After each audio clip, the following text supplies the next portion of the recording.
Hello MS, आज हम लोग स्टार्ट कर रहे हैं पुनः बायोलॉजी के अंदर एनाटॉमी ऑफ फ्लावरिंग प्लांट के अंदर, परमानेंट टिश्यू के अंदर, कॉम्प्लेक्स टिश्यू के अंदर जाइलम के बारे में।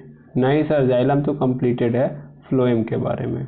ठीक है, इससे पहले हम लोगों ने परमानेंट टिश्यू के अंदर पढ़ लिया था कि कौन कौन से टिश्यू कौन कौन से टाइप में आएंगे, और हम लोग जैसे अगर बात करें तो क्या क्या पढ़ लिया है इसको देखते हैं।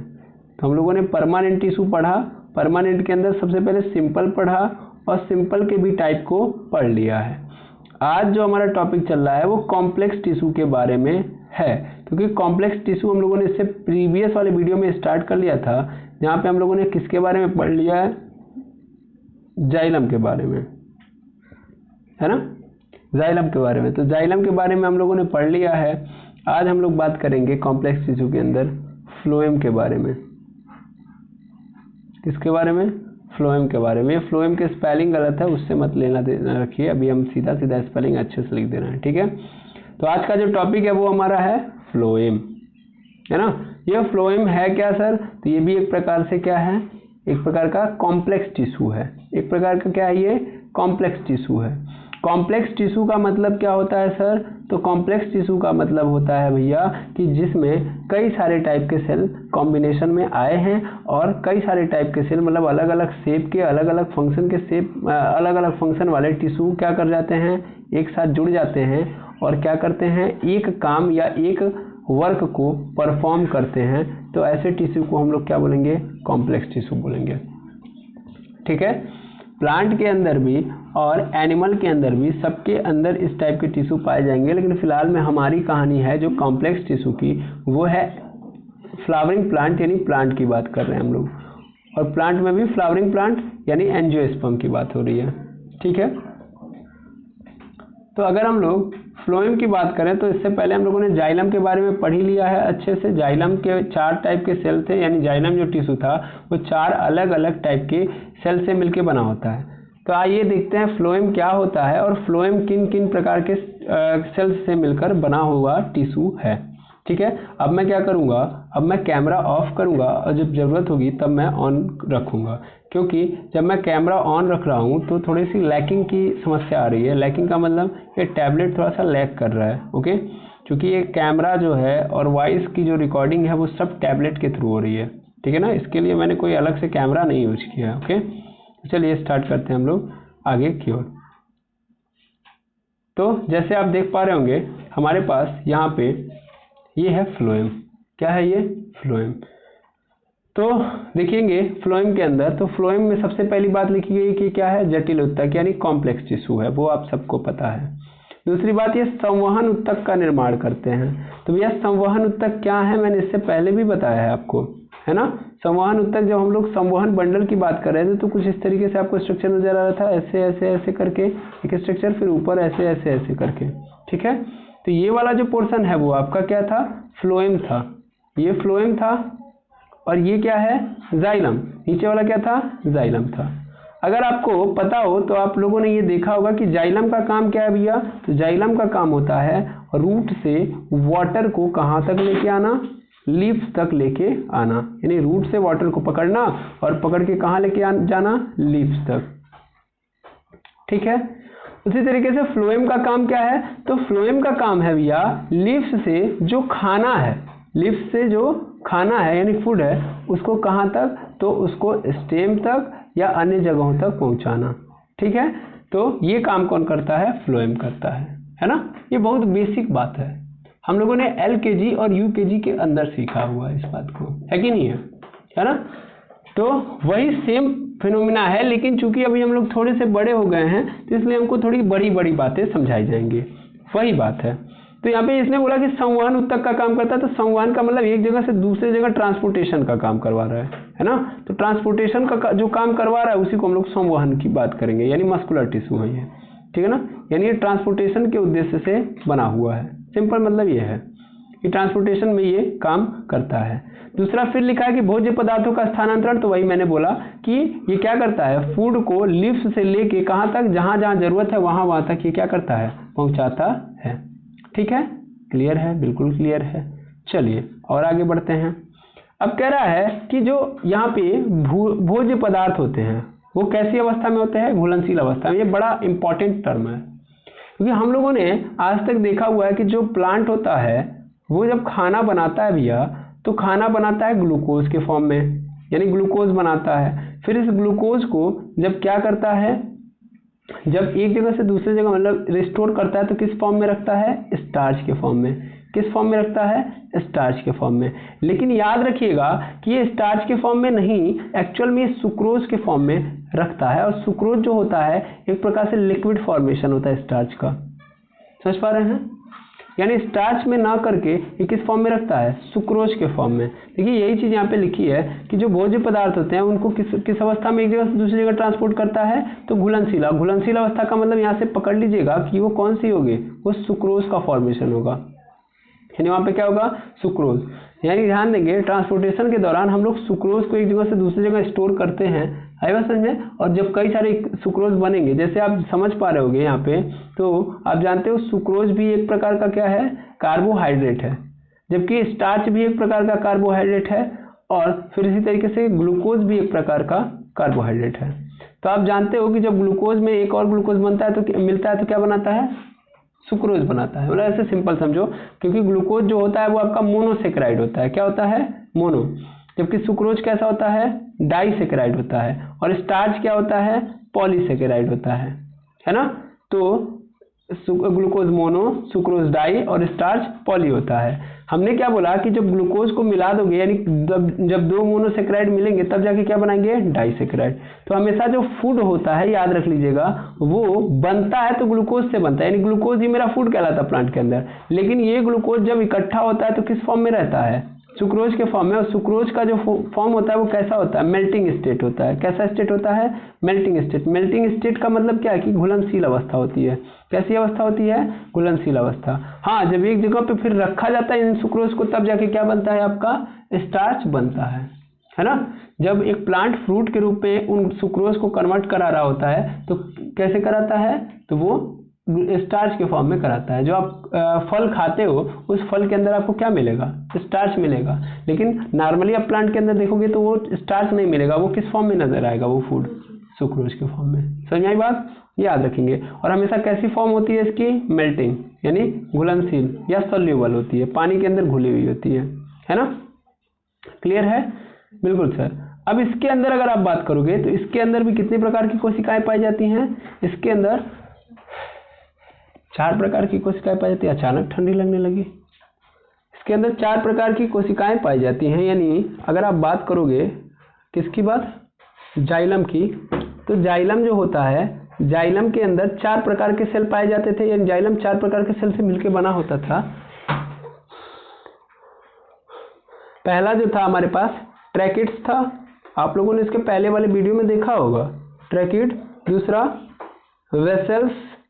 और तीसरा जाइलम पैरेन्काइमा। जाइलम पैरेन्काइमा और फिर जाइलम फाइबर, है ना। Xylem fibres. तो 4 तरीके के कोशिकाओं से, यानी 4 प्रकार की कोशिकाओं से मिलकर हमारा एक जाइलम का टिश्यू निर्माण होता है। यानी एक जाइलम का टिश्यू निर्माण होता है। और ये चारों का चारों जो देखेंगे आप, जो शेप देखेंगे तो वो भी क्या होता है? अलग अलग प्रकार का होता है। यानी इनके जो शेप होते हैं इनके भी क्या होते हैं? अलग अलग। इसमें आप ध्यान से देखोगे तो पैरेन्काइमा कैसा होता है आपका? सर पैरेन्काइमा का जो सेल होता है वो एक्चुअल में कैसा होता है? वो गोलाकार होता है। जबकि बाकी का कैसा होता है? तो लंबा वाला होता है। यानी लंबाई उनकी ज़्यादा होती है ना। तो इस तरीके से होता है किसमें? जाइलम में। सेम कहानी यहाँ पे है हमारे फ्लोएम के अंदर भी। फ्लोएम के अंदर भी कितने सेल्स होते हैं? 4 होते हैं। फ्लोएम में भी कितने सेल्स होते हैं? 4 होते हैं। याद रखिएगा फ्लोएम के अंदर भी, यानी जो फ्लोएम वाला पोर्शन है वो भी 4 कोशिकाओं से मिलकर बना है। ठीक है। अब देखेंगे 4 कोशिकाओं को मैं आपको एक एक करके अगर बताऊं, जैसे यहाँ पे भी फ्लोएम है, इस फ्लोएम को मैं यहाँ पे लिख दे रहा हूँ। और इस फ्लोएम को देखिएगा, इस फ्लोएम के अंदर भी 4 मिलेंगे। एक आपको जो सेल मिलेगा वो कैसा होगा? Sieve tube cell. इसको हम लोगों ने पहले भी पढ़ा है, या सीव सेल बोल सकते हैं इसको। फिर से मैं यहाँ पे लिख रहा हूँ फ्लोएम। तो फ्लोएम के अंदर देखोगे तो सबसे पहला हमको क्या नजर आएगा, शीफ सेल, ठीक है ना, शीफ सेल। शीफ सेल को आप लोगों ने बहुत पहले अपने जीवन काल में पढ़ा है, जहाँ पे ये बात की गई थी कि इसके अंदर न्यूक्लियस प्रेजेंट नहीं होता है। शीफ सेल एक ऐसा सेल है जिसके अंदर न्यूक्लियस नहीं पाया जाता है। और आरबीसी भी, आरबीसी और शीफ सेल ऐसे सेल्स होते हैं जिनके अंदर क्या नहीं पाया जाता है, न्यूक्लियस यानी केंद्रक नहीं पाया जाता है, ठीक है। अब जब इनमें केंद्रक पाया नहीं जाता तो ये सेल काम कैसे करेंगे, सोचो बेटा, ठीक है। तो ये सेल कैसे काम करेंगे, इनको कोई ऐसा तो चाहिए ना, कोई ऐसा सेल चाहिए जो इनको कंट्रोल कर सके, क्योंकि किसी भी सेल को कंट्रोल कौन करता है, उनका न्यूक्लियस। लेकिन इसके पास न्यूक्लियस नहीं होता है, तो आखिर न्यूक्लियस मिलेगा कहाँ, बिना न्यूक्लियस के तो सेल का काम नहीं चलेगा, ठीक है ना। तो इसके अंदर इसके सटे हुए एक दूसरा सेल पाया जाता है जिसको कंपेनियन सेल बोलते हैं, ठीक है ना, साथी इसका होता है, कंपेनियन सेल बोलते हैं या कैंपेन सेल बोल सकते हो। तो वो जो होता है इसके पास क्या पाया जाता है, केंद्रक यानी न्यूक्लियस। इसके न्यूक्लियस द्वारा इस शीफ सेल को क्या किया जाता है, कंट्रोल किया जाता है, ठीक है। बाकी जो दो होते हैं वो सेम जैसे जाइलम में होते हैं। जैसे जाइलम में भी तीसरे नंबर पे हमारे पास क्या आता था, जाइलम पैरेन्काइमा, तो इसमें क्या आएगा, फ्लोएम पैरेन्काइमा, क्या आएगा, फ्लोएम पैरेन्काइमा, इसमें आएगा फ्लोएम पैरेन्काइमा। और फिर चौथे नंबर पे जाइलम फाइबर्स आता था, तो यहाँ पे क्या आ जाएगा, यहाँ पे फाइलम फाइबर्स, ठीक है, सॉरी फाइलम मतलब फ्लोएम, ठीक है, फ्लोएम फाइबर्स यानी फाइबर्स के सेल्स। तो यहाँ पे कितने सेल्स मिलेंगे आपको, 4। सिंपल याद करना हो गया ना, शीफ सेल जिसके पास न्यूक्लियस नहीं पाया जाता, तो इनको कंट्रोल कराने के लिए इनके बगल में दूसरा सेल पाया जाता है कंपेनियन सेल, और वो उनके पास न्यूक्लियस होता है और इसके न्यूक्लियस से शीफ सेल को कंट्रोल किया जा सकता है। जबकि फ्लोएम पैरेन्काइमा और जाइलम पैरेन्काइमा जैसे जैसे जाइलम में होता है वैसे वैसे ही होता है। क्लियर है, बिल्कुल। चलिए अब हम लोग यहाँ पे बात करते हैं इनकी। तो सबसे पहले हमारे पास क्या लिखा है, सीव ट्यूब्स यानी चलनी नलिकाएं, ठीक है। देखिए यहाँ पे चारों हिंदी में लिख दिया गया है, लेकिन मैं आपको बता दिया हूँ इंग्लिश में इस चीज़ को, तो आप इसको समझ सकते हैं। चलनी कोशिकाएं मतलब सीव ट्यूब्स। तो सिंपल ये क्या है, तो एक ऐसी कोशिका है जिसके पास न्यूक्लियस नहीं पाया जाता। और चलनी जानते हैं आप कैसा होता है, सिंपल चलनी कैसा होता है, चलनी के अंदर कैसा होता है, चलनी जिससे आटा चला जाता है, तो इसके अंदर क्या होते हैं, मल्टीपल ऐसे क्या होते हैं, छोटे छोटे पोर्स होते हैं कि नहीं होते हैं, छोटे छोटे छेद होते हैं। सेम टू सेम ऐसा यही ये सेल होता है आपका, ठीक है। और ये सेल जो होता है एक प्रकार से ट्यूब का निर्माण करता है। किसका निर्माण करता है, ट्यूब का, ठीक है। एक के ऊपर दूसरा सेल ऐसे लगते जाएगा तो एक ठो पाइप बन जाएगी। क्या बन जाएगी, पाइप। आई बात समझे। और इस पाइप के अंदर क्या होगा भैया, बहुत सारे छेद होंगे चलने की तरह, समझ में आ रही बात। इसी पाइप के थ्रू एक जगह से दूसरी जगह फूड का ट्रांसपोर्टेशन होते रहता है। समझ पा रहे हैं, आया कि नहीं समझ में, आ गया, वेरी गुड, बहुत तेज लड़का है ये। चलिए आगे बढ़ते हैं हम लोग। जैसे यहाँ पे मैं और समझाऊं तो देखिएगा, चलनी नलिकाएं, अब यहाँ पे क्या लिखा है कि लंबी हैं, सकरी हैं, गुहा युक्त हैं, यानी इनके पास कैविटी है, यानी गुहा युक्त कोशिका। इसका जीवद्रव्य किनारों पर होता है और मध्य में बड़ी रिक्तिकाएं, अरे खतरनाक, अचानक से भाग गई। लंबी सकरी गुहा युक्त कोशिका, इसका जीवद्रव्य क्या होता है, किनारों पर होता है और मध्य में क्या होती है, बड़ी रिक्तिका होती है। अब देखो इस सेल को बड़े अच्छे से समझो, ठीक है। सेल को मैं यहाँ पे समझा रहा हूँ ऐसे। देखो ये जो सेल होता है, आपको अभी जस्ट दिखा दें फिर से मैं। लंबी होती है, सकरी होती है, लंबी होगी, सकरी होगी, सिंपल क्योंकि इसको ट्यूब बनाना है। क्या बनाना है, ट्यूब यानी पाइप। तो पाइप कैसा होता है, लंबाई में ही तो ज़्यादा होता है, तो लंबाई होती है। तो ये ट्यूब की क्या होगी, लंबाई यानी लंबी होगी, सकरी होगी यानी पतली होगी, गुहायुक्त यानी इसके पास कैविटी होती है, और बीचों में सबसे ज़्यादा क्या होती है, रिक्तिका यानी खाली स्थान, यानी वेकल्स होते हैं। रिक्तिका को हिंदी में क्या, इंग्लिश में क्या बोलते हैं, वेकल्स। वेकल्स को अगर मैं नॉर्मल भाषा में बोलूँ तो क्या बोलता हूँ मैं, पॉकेट ऑफ द सेल। तो देखिएगा ये रही मान लीजिए कोई कोशिका, तो ये कोशिका कुछ इस तरीके से ऐसे, ठीक है। ये लंबी है, सकरी है ना। और साइड में इसका ध्यान देंगे, साइड में क्या है इसका, साइड में इसका साइटोप्लाज्म है। साइटोप्लाज्म कहाँ है इसका, साइड में। जबकि बीच में जो है वो क्या है, वेकल्स हैं। वेकल्स मतलब पॉकेट ऑफ द सेल। तो इसमें सबसे ज़्यादा स्थान किसका होता है, वेकल्स का। समझ में आई बात, पॉकेट ऑफ द सेल या वेकल्स मैं डायरेक्ट बोल सकता हूँ, वेकल्स। ठीक है, हाँ या ना, समझ में आ गया? वही बात बोला गया कि पतला है तो सिंपल कैसे याद कर लोगे, क्योंकि ये चलनी नलिकाएं हैं, नलिका है तो नलिका मतलब ट्यूब, ट्यूब मतलब 100% पतला होगा, सकरा होगा और लंबा होगा, है ना, पतला सकरा और लंबा होगा। जीव द्रव्य यहाँ पे कहाँ होता है?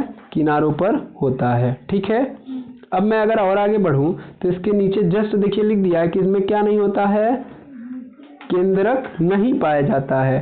केंद्रक नहीं पाए जाने का मतलब जानते हैं क्या होता है? यानी यहाँ पे सिंपल मेच्योरिटी होती ही नहीं है, मतलब सिंपल समझ लो, मेच्योरिटी का बात ही खत्म करते हैं हम लोग। ऐसे मान लेते हैं केंद्रक होता ही नहीं है। केंद्रक क्या होता है? अनुपस्थित होता है। नहीं होने का मतलब अनुपस्थित होता है। ये किससे जुड़ी होती है? इसी कारण मैच्योर्ड सहकोशिकाओं से जुड़ी होती है। मैच्योर्ड सहकोशिका होने का मतलब ऐसी कोशिकाएं जिनके पास क्या होगा? न्यूक्लियस प्रेजेंट होगा। आए बात समझ में? जिसके पास क्या होगा?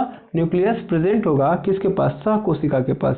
जबकि केंद्रक जो होता है वो मैच्योर नहीं होता है। सॉरी, इसका चालनी जो नलिका है या सीव ट्यूब्स हैं, इनके अंदर कोशिकाओं के अंदर, इन कोशिकाओं के अंदर क्या नहीं पाया जाता? न्यूक्लियस नहीं पाया जाता। तो इनको कंट्रोल करने के लिए किससे जुड़ी होती हैं? सहकोशिकाओं से जुड़ी होती हैं, जो क्या होती हैं? मैच्योर होती हैं। उनके पास क्या होता है? न्यूक्लियस होता है। समझ में आई बात? अब देखिए यहाँ पे आपको अच्छे से इमेज के थ्रू दिखा दिया गया ये सब बात। देखिए ये रहा सीव सेल, बहुत छोटे में है लेकिन बहुत इंपॉर्टेंट है। सीव सेल में आप देख पा रहे हो कुछ इस तरीके से शेप आपको नजर आ रही है। बीच में आपको क्या दिखाया गया? एरो मार के वेकल्स। और ये देखिए किनारे किनारे पे सब क्या दिख रहे हैं आपको? साइटोप्लाज्म। जब आप इसके क्रॉस सेक्शन को देखोगे तो क्रॉस सेक्शन में आपको क्या नजर आएगा? आपको ऐसे ऐसे छेद नजर आएंगे जैसे एक चलनी के अंदर होते हैं। तो ऐसे सेल को ही हम लोग क्या बोलेंगे? सीव सेल। नाम में ही सब कुछ है। ठीक है, नाम और इस फिगर को बना लीजिए। आपको ज्यादातर काम यही करना है, जितने भी कोशिकाएं हैं, जितने भी टिश्यूज हैं, उनके फिगर बना लीजिए। फिगर बना दिया, आपका 90% मामला सॉल्व। समझ पा रहे हैं? बिल्कुल। 10% तो केवल बातें समझनी होती हैं। ठीक है, अब देखिए ये नलिकाएं होती कैसे हैं? तो देखिए एक सेल ये हो गया, फिर एक सेल दूसरा सेल इसके ऊपर इस तरीके से, फिर तीसरा सेल इस तरीके से। अब आप ऊपर से देखोगे तो बीच बीच में क्या है? होल्स हैं। ऐसे ही फिर से नीचे जब देखोगे तो नीचे भी क्या है? होल्स हैं। आइए समझ में? और ये एक जगह से दूसरी जगह इस तरीके से इन छेद के रास्ते, इन होल्स के रास्ते क्या होती है? चूंकि ये पाइप की तरह बन गई कि नहीं बन गई? एक पाइप बन गई तो एक जगह से दूसरी जगह ट्रांसपोर्टेशन होते रहता है, क्योंकि बीच में क्या है? पूरा होल्स हैं, छेद हैं, उसके रास्ते पूरा ट्रांसपोर्टेशन होते रहता है। और इस तरीके से एक चलनी नलिका यानी सीव ट्यूब्स का निर्माण करती हैं। ठीक है, देखो ये मैं यहाँ पे बता दूं कि यहाँ पे देखो ये आपको एक दिया है तो आप समझ लियो कि सीव सेल्स हैं ये, है ना। और जब ग्रुप बना रहे हैं तो ग्रुपिंग तो कर सकते हैं ना? ग्रुपिंग इज अलाउ, यस और नो? बिल्कुल। तो ग्रुपिंग कर लेंगे तो वो नलिका बना देंगे। है बस में तो चलनी नलिका बन जाएगा ये। अदरवाइज ये एक ठो केवल होगा तो ये क्या कहलाएगा? सीव सेल। समझ में आया ना?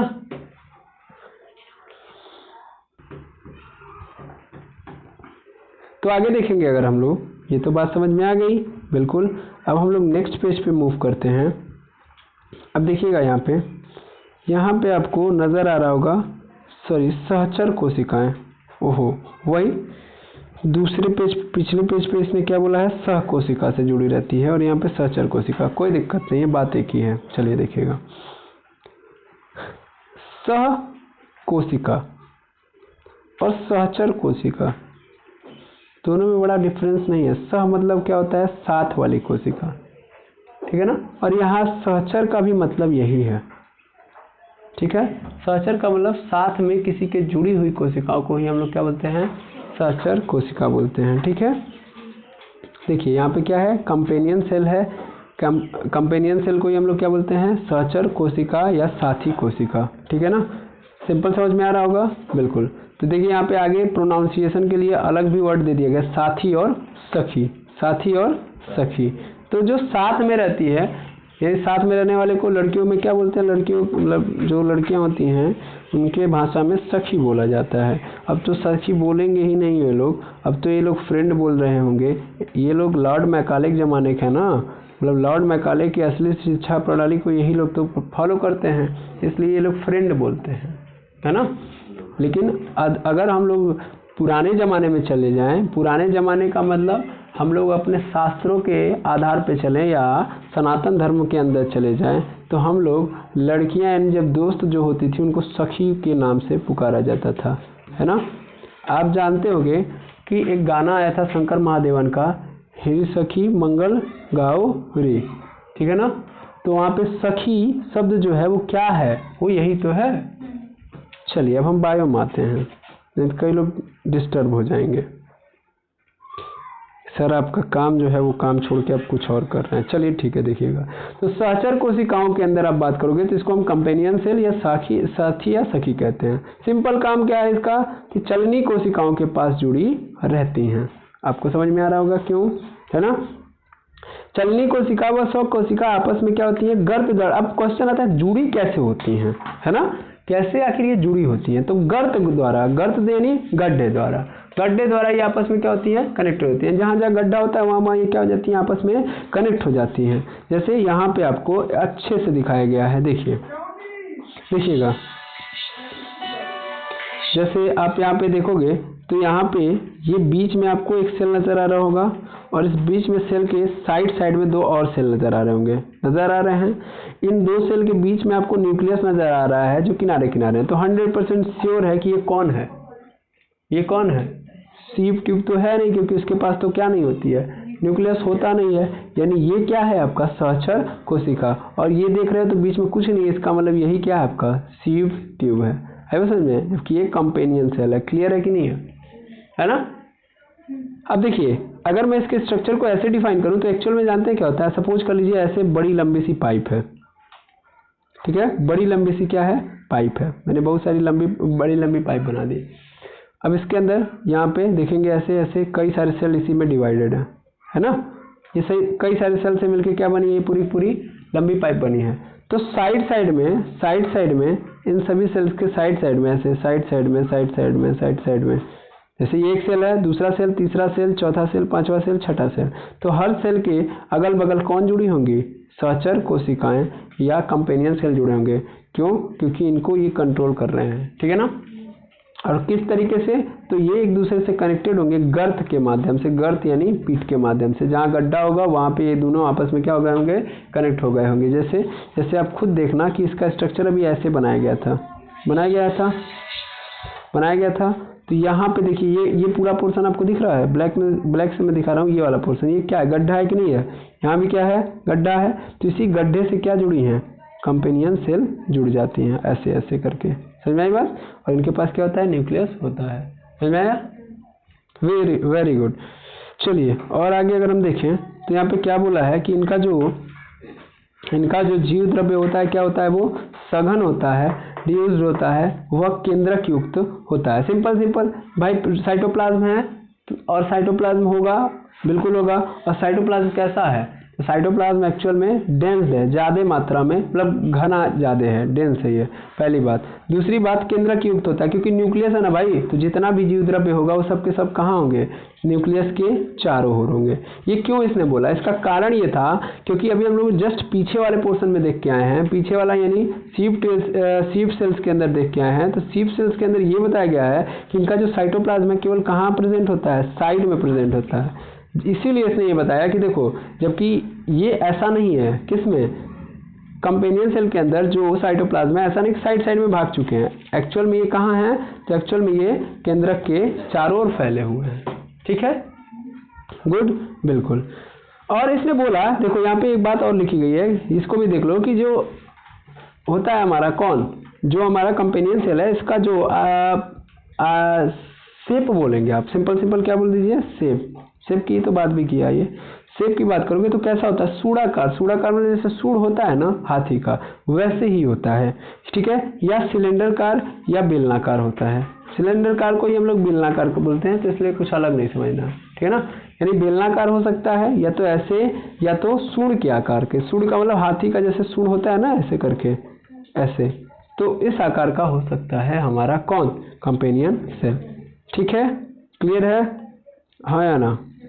चलिए, तो हम लोगों ने कंपेनियन सेल को समझ लिया। कंपेनियन सेल क्या होता है, आप लोगों ने इसको अच्छे से डिफाइन कर लिया।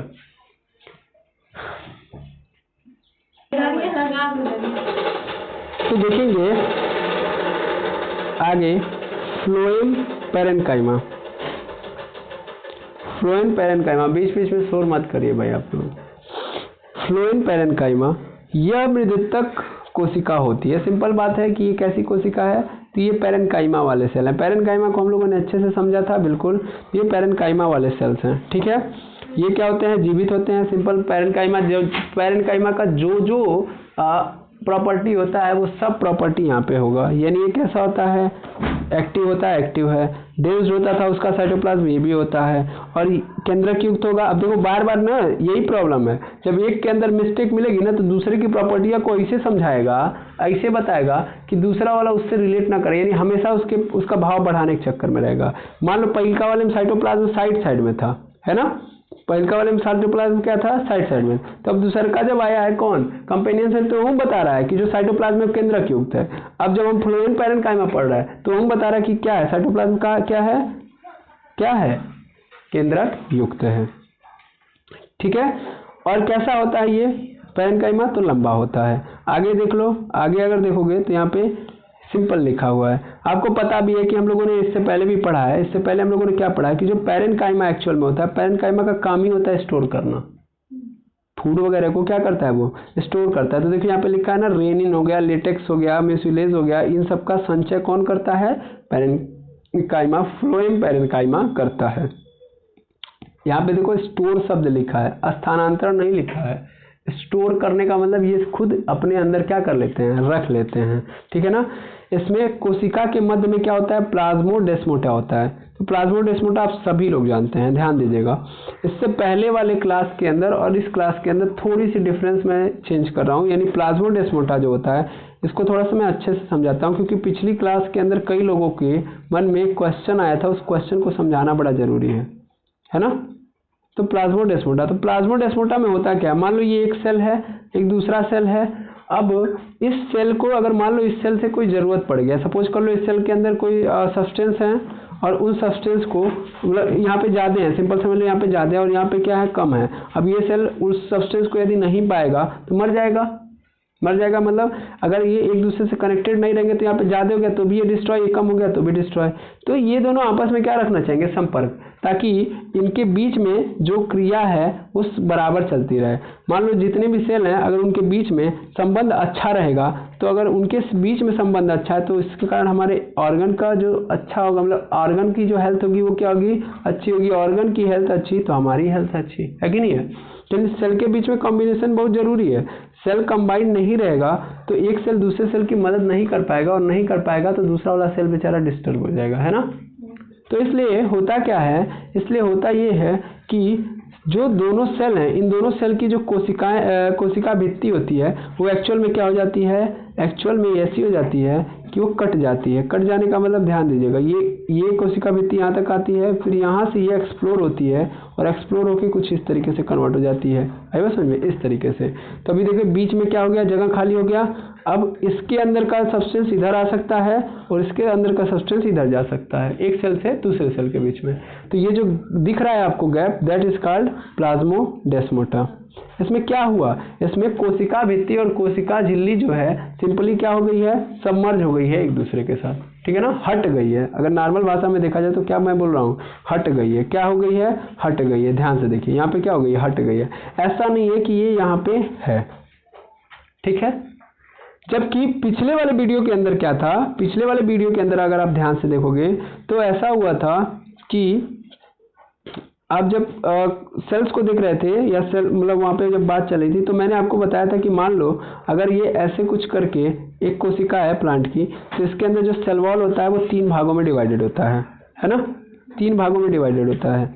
अब वो मैं जो बात बोला था एक्चुअल में सेल वॉल की बोला था, आप लोगों ने गलत समझ लिया तो मैं क्या करूँ, ध्यान दीजिएगा। मैंने बोला था सेल वॉल के अंदर कि ये कैसी सेल वॉल होती है, आगे वाली प्राइमरी सेल वॉल, सबसे अंदर वाली सेकेंडरी सेल वॉल, और बीच में क्या होता है, बीच में होता है आपका मिडल लेमेला, है ना, मिडल लेमेला, यही बताया था मैंने।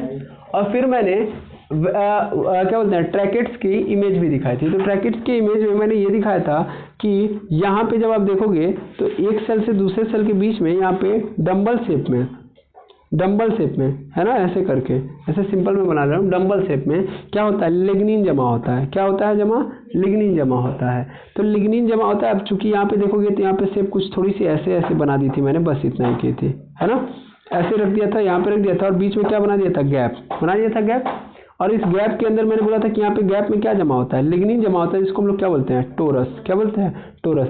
तो कई लोगों ने बोला सर ये बीच में आप देख रहे हैं हटा दिए हैं, क्या हटा दिए हैं, बीच में से आपने लेयर्स को हटा दिया, जबकि ये बिल्कुल गलत है। ये लेयर्स एक्चुअल में यहाँ पे क्या होंगे, रहेंगे। ये लेयर्स क्या हैं, बिल्कुल रहेंगे। समझ पा रहे हैं ना। वो प्लाज्मोडेस्माटा के अंदर क्या होता है कि एकदम साफ हो जाता है, ये चीजें इसके साथ कनेक्ट हो जाएंगी, ये वाला इसके साथ कनेक्ट हो जाएगा। ठीक है, समझ आ रहा है, मेरी बात समझिएगा। एक सेल से दूसरे सेल में ट्रांसपोर्ट करना है तो इनके जो सेल वॉल है या सेल मेम्ब्रेन है वो आपस में एक दूसरे से क्या हो जाएंगे, कनेक्टेड। तब जाके वो क्या बनाएगा, तब प्लाज्मोडेस्माटा बनेगा। लेकिन यहाँ पे सबमर्ज नहीं हुआ है, एक्चुअल में बीच में क्या हुआ है, बस केवल और केवल यहाँ पे जमा हुआ है, बाकी जगहों पे जमाव नहीं हुआ है। तो इसलिए इस पोर्शन को हम लोग क्या बोल रहे हैं, लिग्निन बोल रहे हैं। और ऐसा नहीं है कि ये पाइप यहाँ पे खत्म हो गई, ये पाइप आगे भी है। समझ आई बात, ये बात याद रखेंगे, बहुत इंपॉर्टेंट है। तो देखिएगा यहाँ पे तो क्या है कि इसमें कोशिका के मध्य जो होता है क्या होता है, यहाँ पे वही बात बोली गई कि प्लाज्मोडेस्माटा होता है। ठीक है, तो मैंने बता दिया। देखेंगे यहाँ पे इसी चीज़ को इसने थोड़ा सा अच्छे से समझाया। ये देखिएगा, तो ये क्या होता है आपका, प्लाज्मोडेस्माटा होता है। और इसका फिगर जो होता है कुछ इस तरीके से होता है, जैसे आप पहले भी पैरेन्काइमा का इमेज देख चुके हैं, वही पैरेन्काइमा का इमेज आपको यहाँ पे दिखाई दे रहा है। ठीक है, तो आई होप आपको फ्लोएम पैरेन्काइमा अच्छे से समझ में आ गया। तो आज हम लोगों ने 3 सेल्स पढ़े, चूंकि एक सेल और बच रहा है तो उसको हम लोग कल पढ़ाएंगे और कुछ स्ट्रक्चर्स के साथ। थोड़ा बहुत और समय लगेगा तो उसको मैं डिफाइन कर दूंगा, टाइम की कमी के कारण हमको ऐसा करना पड़ रहा है। ठीक है, तो देखिए हम लोगों ने क्या क्या देख लिया। आज का जो कंक्लूजन निकला, आज का कंक्लूजन ये निकला कि हम लोगों ने फूड पाइप के बारे में देख लिया, क्योंकि फ्लोएम का क्या कहलाता है, फ्लोएम को हम लोग प्लांट का फूड पाइप बोलते हैं। क्या बोलते हैं, फूड पाइप। ठीक है, तो फूड पाइप है। और इस फ्लोएम के अंदर देखा हम लोगों ने कि कितने टाइप के सेल होते हैं। तो इसके अंदर 4 टाइप के सेल हम लोगों ने देखे। सबसे पहला हम लोगों ने देखा सीव सेल, फिर हम लोगों ने क्या देखा, हम लोगों ने कंपेनियन सेल वो देखा, और फिर उसके बाद देख लिया फ्लोएम पैरेन्काइमा। अब हम लोग कल देखेंगे फ्लोएम फाइबर्स। ठीक है, ये कल देखा जाएगा। और यहाँ से ये भी समझ लिया कि ये जो तीनों सेल हैं वो क्या क्या काम करते हैं और कैसे कैसे इनका शेप होता है। ठीक है, तो आई होप आपको ये पूरी वीडियो समझ में आ गई होगी या पूरा लेक्चर समझ में आ गया होगा। तो आज के लिए इतना ही, मिलते हैं नेक्स्ट वीडियो में। थैंक यू वेरी मच एमर्स। कोई भी डाउट हो तो बिल्कुल समझाएं। मैं एक काम करता हूँ, वो जो आपका ट्रैकिट्स था और प्लाज्मोडेस्माटा दोनों की इमेज नेक्स्ट वीडियो के अंदर लेके आता हूँ, ताकि मैं अच्छे से आपको समझा पाऊँ और ताकि आप कंफ्यूज बिल्कुल ना रहें। तो मिलते हैं नेक्स्ट वीडियो में। Thank you very much एमर्स।